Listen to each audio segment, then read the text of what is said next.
What's up, YouTube? KS Gun Guy.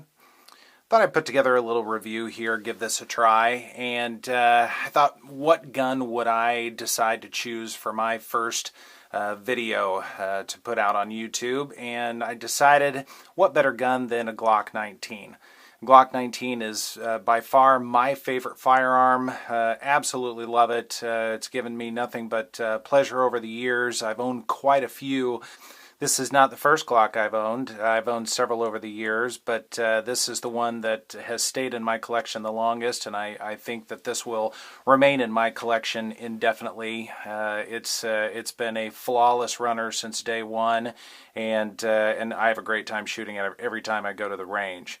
So again, I thought I'd talk about this a little bit and just the fun and excitement that I get from this particular gun, and probably compare it to some other guns and talk a little bit about the features and what makes the Glock 19 a little bit unique and a great gun, not only for experienced shooters but certainly for beginner shooters as well. Alright, so first let's get the boring stuff out of the way. Let's talk a little bit about the specs. Of course, first we want to make sure that the gun is unloaded, and hopefully you can see that it is unloaded. No magazine, in fact, no ammo anywhere near me on the table or otherwise. So for the remainder of this video, this gun is certainly safe. So in terms of specs, the height of the Glock 19 stands at 5 inches tall, and that's going to be with an empty mag in it. So 5 inches tall. The width is going to be 1.18 inches wide, so just a little bit over an inch. When we talk about width and we talk about things like concealed carry, width is usually the most important thing that people look at.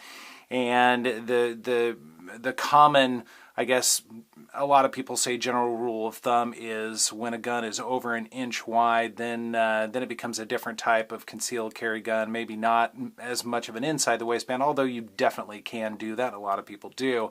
It becomes a little bit more of an outside the waistband. I will tell you, I don't carry this. I could. But I just it's just a little bit too big for a comfortable all-day carry gun for me. So this would not be a carry option for me, partly because of the width and partly because it's just a bigger gun than I care to have on me. So aside from the width, the length of the gun, the full length of it is 6.9 inches. And the barrel length is going to be 4 inches.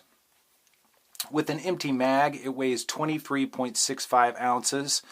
In terms of weight, 24 ounces is certainly acceptable for a carry gun. It's gonna run up to about 30 ounces with a full magazine.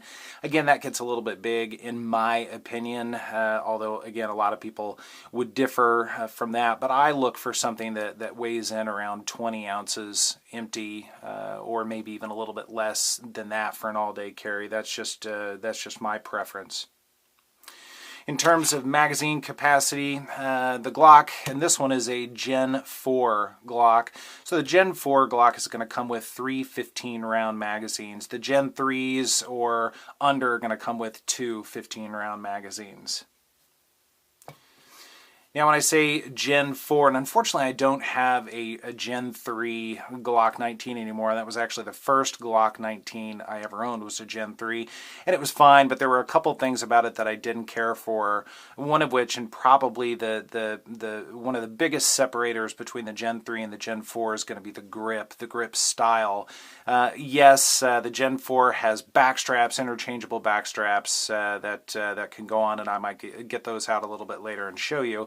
But really it was more about the grip texturing, and the Gen 4 Glock has a more aggressive texture, although not so aggressive that it's uncomfortable in the hand. It's just enough to give some bite to the skin, and it's a little bit easier to hang on to. The Gen 3s, in my opinion, are a little bit too slick. I do have a Gen 3 Glock 34. It's a competition gun that I use. I'll show you that. Unfortunately, it's got a Talon grip on it, so you can't really see the gripping surface itself, which is too bad for this video. But again, I feel like the Gen 4 Glocks in general just are superior from a grip standpoint. Another thing about this that differs at least from the Gen 3 Glock that I had, the finish on this is not as slick. I found that with my Gen 3 it was an older Gen 3, one of the earlier models, and it had a very, very slick finish to it. I don't know if it was an old, maybe I think it was a Tinifer finish. But they've since gone with a more matte finish to it. It's just a little bit easier to get a hold of, and if you do press checks or just racking the slide in general, this finish seems to work a little bit better. It's just got a little bit more gripping surface to it. So where does the 19 stack up against some of its siblings? Right now I've got a Glock 26 here. I'll go ahead and safety check it for you. It is empty, no magazines. Again, no ammo on the table.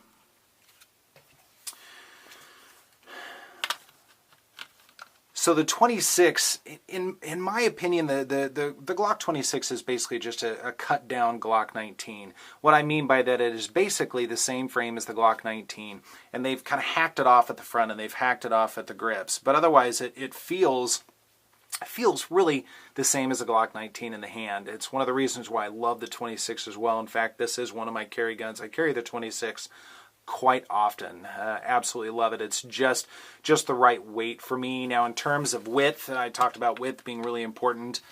Might be better to do this. The 26 and the 19, the width is the same. They really are basically cut from the same mold. So you're not really gaining any advantage from a width standpoint with the Glock 26 over the Glock 19. So if width bothers you, then neither one of these might be the right option for you. However, if it doesn't bother you, if it's more about the grip length from a concealment standpoint, for a lot of people it is, then the Glock 26 might be a better option for you than the Glock 19. But again, from a size standpoint, there's not a lot of size difference. There's maybe a little bit more than a half an inch, almost three quarters of an inch off the front of the gun, the barrel, and then about an inch off of the grip, roughly. I don't have the measurements on the 26 with me right now, but it's about an inch different. Again, I don't have a Glock 17 with me, unfortunately, but I do have my Glock 34. This is my competition gun. This is also free and clear. So the Glock 34 is built off of the Glock 17 frame. So all of the frame here is identical to the Glock 17, and its height is exactly the same as well. The only difference between the 34 and the 17 is its length. I believe this is a 5-inch barrel, and the Glock 17 is just a hair shorter than this. So not a lot of difference between the two, but as you can see, hopefully you can see that okay. Again, take the length with a little bit of a grain of salt there. This is a little bit longer than a 17, but from a grip standpoint, there's a significant difference between the 19 and the 17. And although I love the 34, this has been a great competition gun, it doesn't sit as well in my hand. And part of this might be it's a Gen 3 34, and the Gen 3 grips, this is kind of like a medium grip, whereas on the Gen 4s, they start with the small, and then you have to add plates to them or grip plates to extend it to make it a medium or a large. This really starts out as a medium, and my hands aren't dainty by any means, but it's not as comfortable to me, even though the Talon grips do help a little bit there. And then last but not least, if you're really looking for a carry option, another option might be the Glock 43. Now, this one's going to be a little bit different, and it's kind of the odd man out in terms of the 9mm anyways, because it's a single stack. You'll notice right away the width of the Glock 43 is significantly less. It's under an inch. I don't have the specs on the 43. I'll do a review on it at a later time. We'll go more in depth in it, but there's a significant difference in the width. But not only that, from a length standpoint, as well as from a height standpoint, there's a significant difference between the two. So really from a conceal standpoint, and the 43 is another one of my conceal weapons. I love it. I can wear it all day. I hardly notice it's there. There's a kind of a night and day difference. If weight or width bothers you, quite a bit of difference. Once you move beyond the specs of the Glock, the next thing to talk about are some of the exterior features of the gun. And one of the first things is the sights, and I will tell you, I'm not a fan of these standard Glock sights. Some people call it the field goal sight, or the U sight that you would look through. They're made of polymer, and I'm not a fan of polymer sights. I think that's asking for trouble. Certainly in a self-defense situation, potentially you might knock, especially the front polymer sight off. But even just at the range or cleaning the gun or anything like that, you bang it up against a table or something, and a sight could certainly pop off or get damaged. These are going to be Meprolite night sights. I like the Meprolites from a cost standpoint. I also think they're very easy to pick up during the day or at the range, but their tritium inserts glow very well at night. They're all steel sights. They have a ledge on them. If you need to rack the slide against a belt or a table or anything like that, you can. So for what you spend on those sights, the Meprolite sights, I think they do a great job. I've got a variety of sights on some of the different guns that I'll show here, but the Meprolites are certainly my favorite. Moving on from the sights, the next thing I always look for in any gun that I'm going to be potentially shooting or purchasing is the trigger. I'm not a trigger snob by any sense, but I do like a good trigger, a smooth trigger. And Glock triggers, I guess I'm just used to them, so I know how they operate. But as many of you know, Glock triggers leave a lot to be desired. And one of the great things about a Glock is you can take them apart and you can work on them. You can watch a YouTube video kind of like this and really learn the ins and outs of the gun, learn how to polish it. They call it the 25-cent trigger job. I've definitely done that with any Glock I've ever owned, but I've gone a little bit further and replaced a few parts.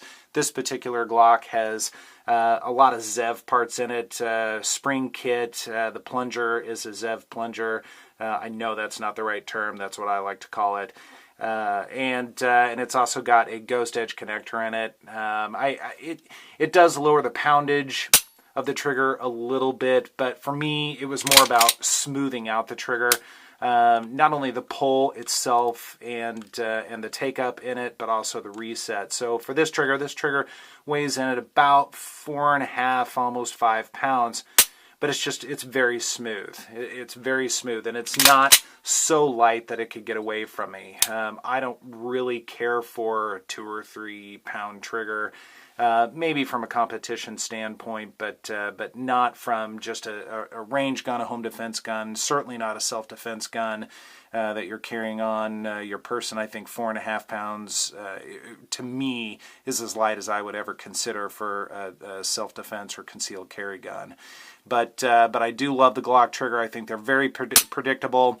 They've got a lot of feedback in them, both in the pull, in the take up, and the break, and then also the reset as well. Now this particular trigger, it is a Glock trigger, but it's got a smooth face on it. This actually came from a Glock 17 that I owned at one time or another. I like the smooth face on the triggers, so I switched it out. It's one of the other great things about a Glock. Most of the Glocks are interchangeable. The parts are interchangeable. Not all of them. There are some exceptions, like the Glock 42 and the 43. There are small single stack guns. And then the Glock 36 as well. It's not interchangeable. Correct me in the comments. There might be a couple of other differences with maybe like a Glock 20 or 21. But most of those, for the most part, their parts are going to be reasonably interchangeable. Another thing I really like about the Glock 19 and Glocks in general is just their ease of use and their ease of maintenance. One thing that's very important to me is maintaining and cleaning a firearm, not only because I want it to be able to operate at any time, so I cleaned it after every shooting, but also I think it's just part of the fun of owning a firearm, getting to know the inner workings of the firearm, whether it's a Glock or really anything else. I like to know how they work and how to take them apart and clean them. And Glock is very easy to clean. To take it apart, all you need to do, of course, you want to point it in a safe direction. And once you've done that, I like to take my hand, and this is hard to do behind the camera, but I like to take my hand and wrap it around the back of the gun, and I'll pull it back just enough to where I can engage the disassembly lever. I know that's not the right term for it, but that's what I'm calling it right now. And once I've done that, the Glock is apart. That's all it takes. Now, I know a lot of guys don't like to pull the trigger before they pull a gun apart. But in my opinion, if you're going to be taking a gun apart, you should have already made sure that the gun was clear, made sure that it was safe, like I did at the beginning of this video, before you ever pull a trigger. It's a great way to prevent any sort of an accident from happening. But once you've got your Glock apart, there are only 4 major components to the Glock. Yes, there are other parts to it, and in a later video I might take the Glock further down, but really for your everyday cleaning and stripping, all you have to do is take apart these 4 parts to wipe down the gun, clean it, put any solvents on it that you use, whatever your preferences are, and then it's all apart. And you'll notice that this barrel is not the stock barrel. That's actually the stock barrel for the Glock 19. This is a ZevTech barrel. It doesn't improve the gun by any means. It does not make me a better shooter, certainly. I just like the way it looks. I thought it was kind of cool looking. I like the silver for this particular Glock. I do still have the other barrel on it, so not a lot of differences between the two. Really more look than anything else. But once you're done cleaning your gun or working on it, whatever it is, very easy to put back. Just put your barrel back in, make sure that it's seated. Insert your spring. Make sure that it's flush with the barrel. Make sure that it's sitting properly in the barrel.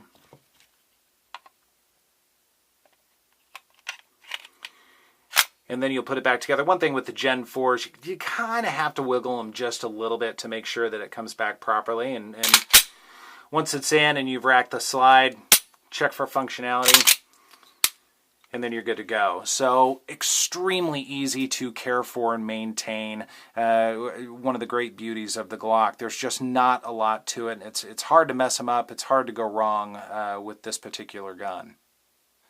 So let's talk shooting a little bit. What's it like to shoot a Glock 19? Well, this is a 9mm, and 9mm aren't known for being heavy recoiling guns.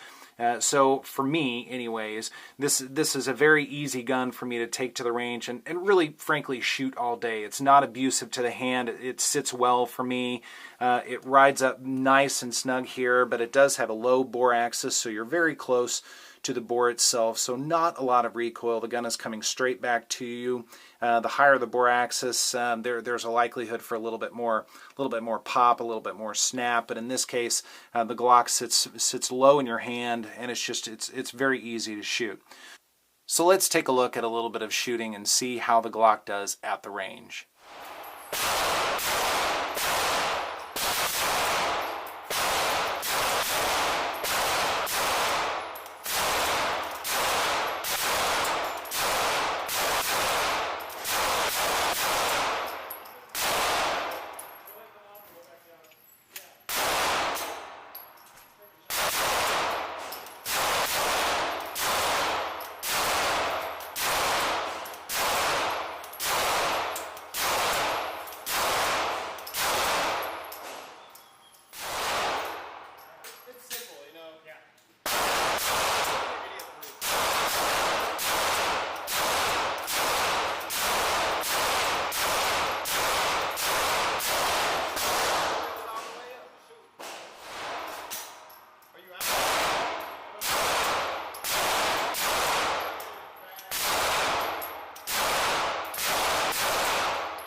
So again, the Glock 19 is a lot of fun to take to the range and shoot, just have a good time with. It's not something that's going to beat your hand up so much that after 50 rounds, 100 rounds, 200 rounds, you're going to be really tired.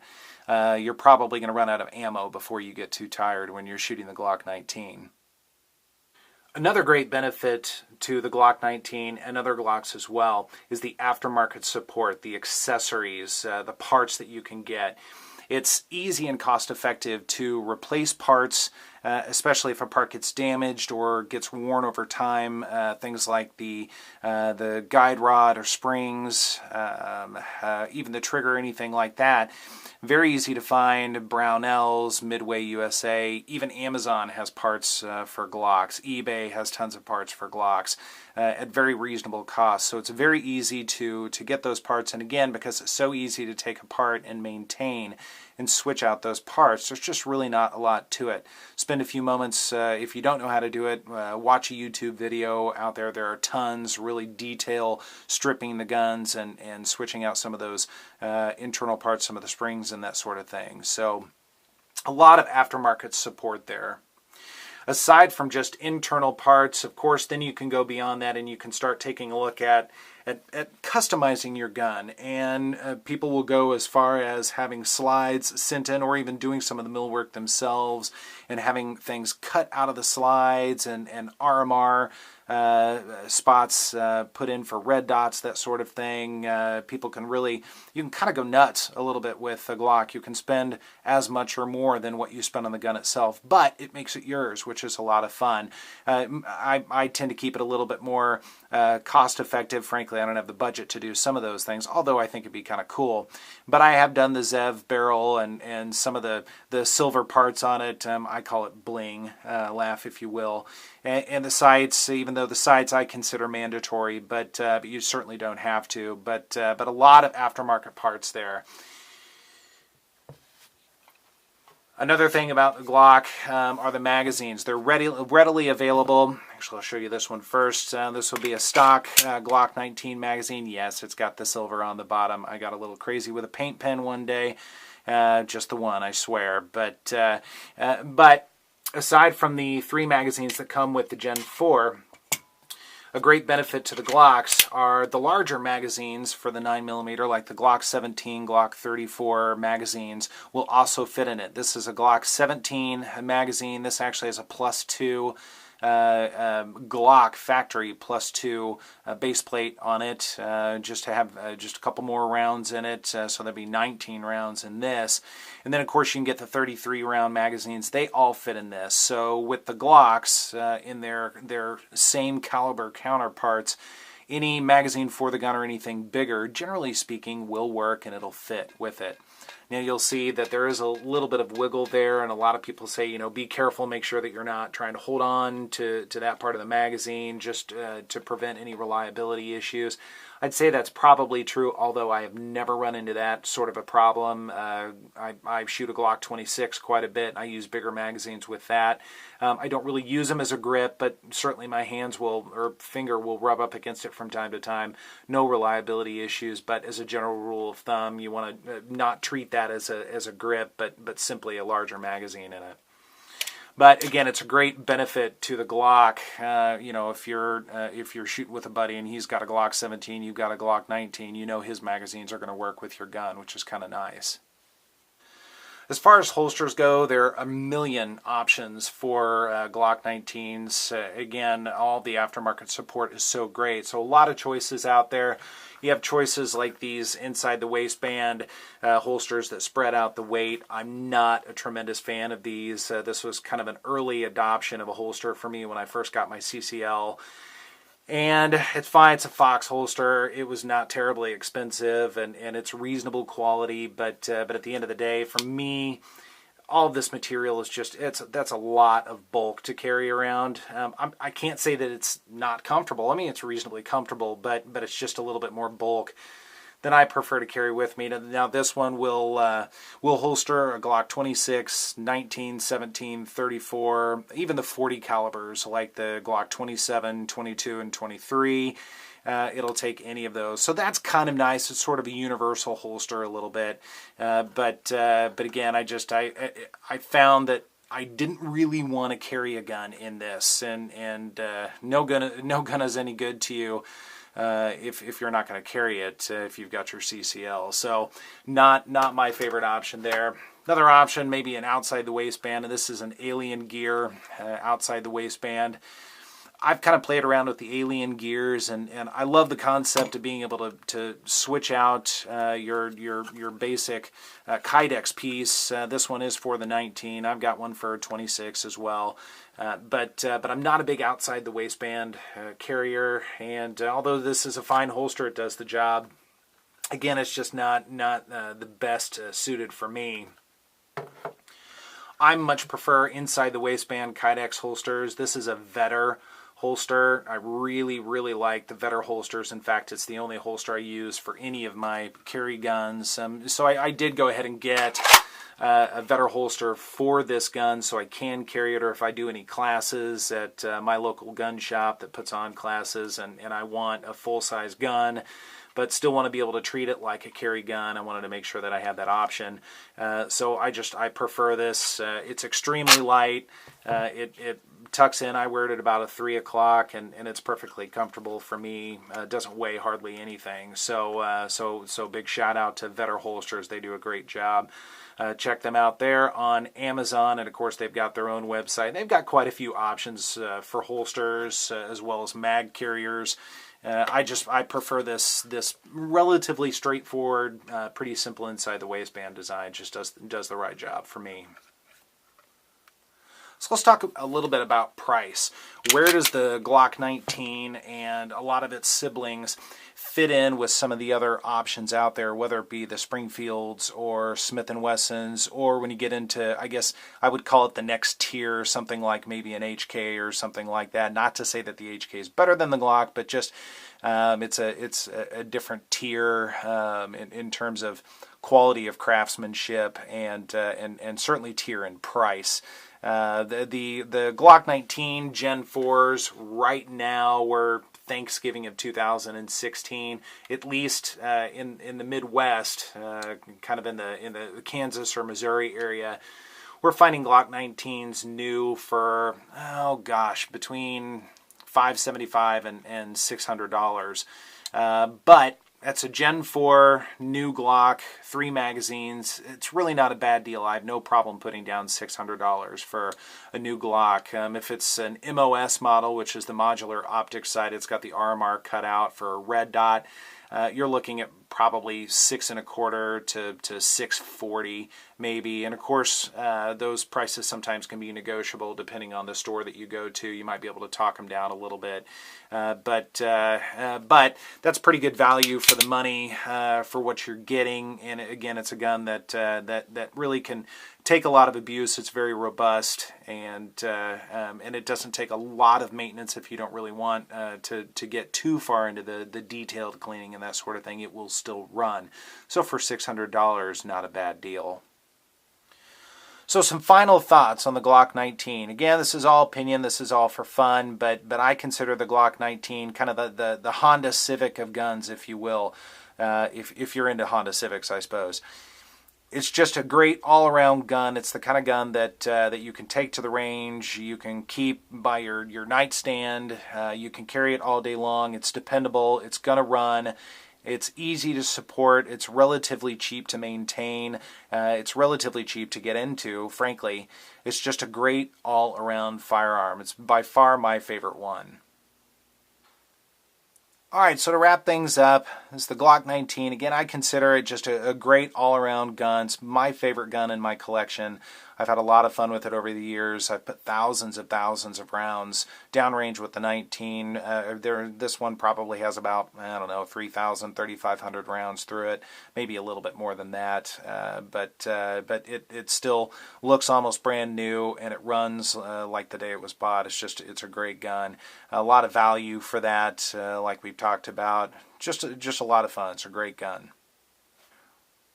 Alright, YouTube, thanks for joining me tonight. Hope you had a great Thanksgiving in 2016. Don't forget to like, subscribe, and share the video, and we'll see you next time.